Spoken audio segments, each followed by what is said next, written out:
Is it possible for multiple miracles to happen to one family?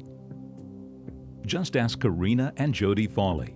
The birth of their daughter Ellie was just the first in a series of miracles that were about to happen. We tried to get pregnant for 7 years. We'd gone to fertility specialist in San Antonio and then also in Virginia.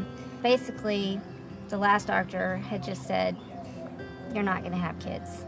Your body's just not going to make a baby on its own. When a home pregnancy test came out positive, Karina called her doctor at Shannon to make an appointment, being careful not to get her hopes up.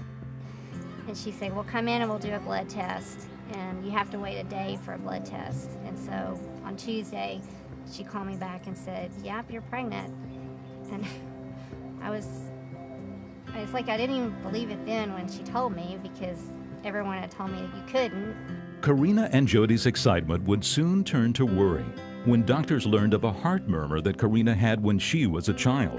When she went in the first time, they scanned her over, checked out the murmur, and they saw that her aorta valve coming out of the top of her heart was extremely swollen.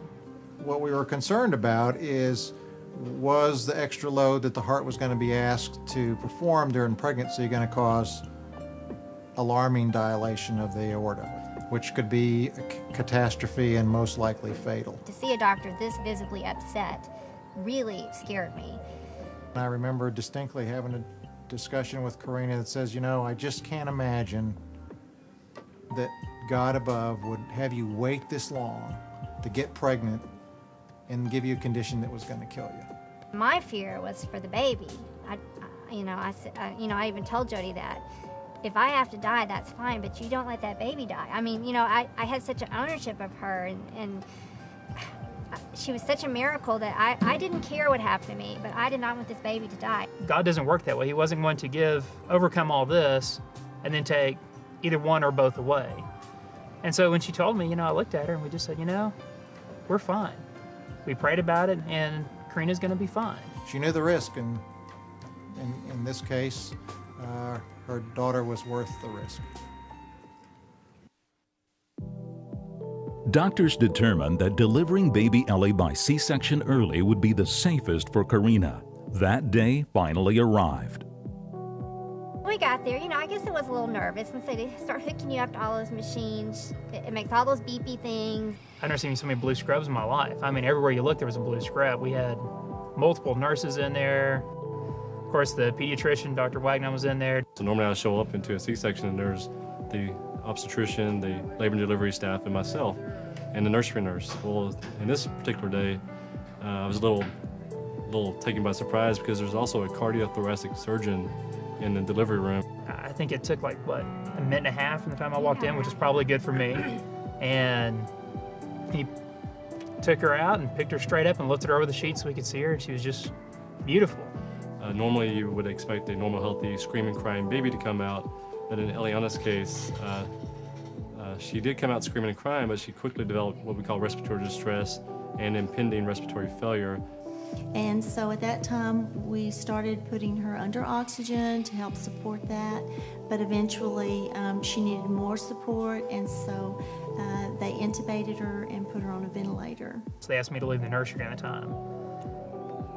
And I remember I was just losing it.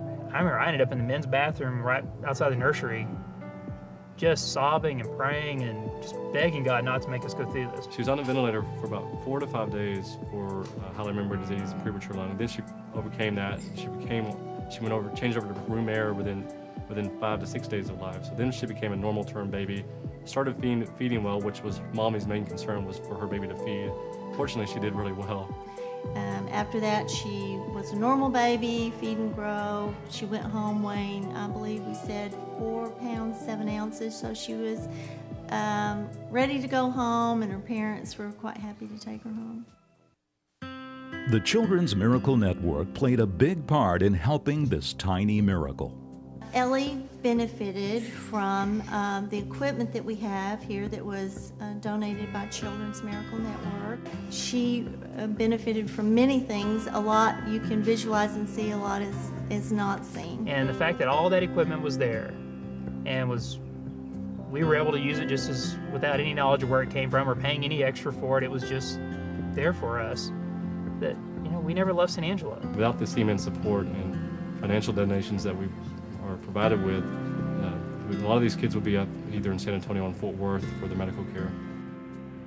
On September 21st, and when Ellie she was around 3 months old, we made a trip to Austin, and I had open heart surgery to correct my heart valve. With the heart procedure being done, now she's in better health now than she was ever before we got pregnant the first time. By having Ellie, by having this miracle pregnancy, not only did it save Ellie's life, but also saved Karina's life. If I had not had Ellie and gone all the way through the pregnancy, they would not have seen that valve. And so that's why we just feel like Ellie is actually my miracle. She saved me. You know, everyone says, oh, you know, Ellie's a miracle baby. And but at the same time, she gave me life. And you can see how much joy she brings to us. And everyone knows the story, and I hope that people hear the story just appreciate that, you know, children are such miracles, and every child's a miracle. And you just don't know what your children are going to do for you. You really just appreciate them and be so grateful for every child that you have.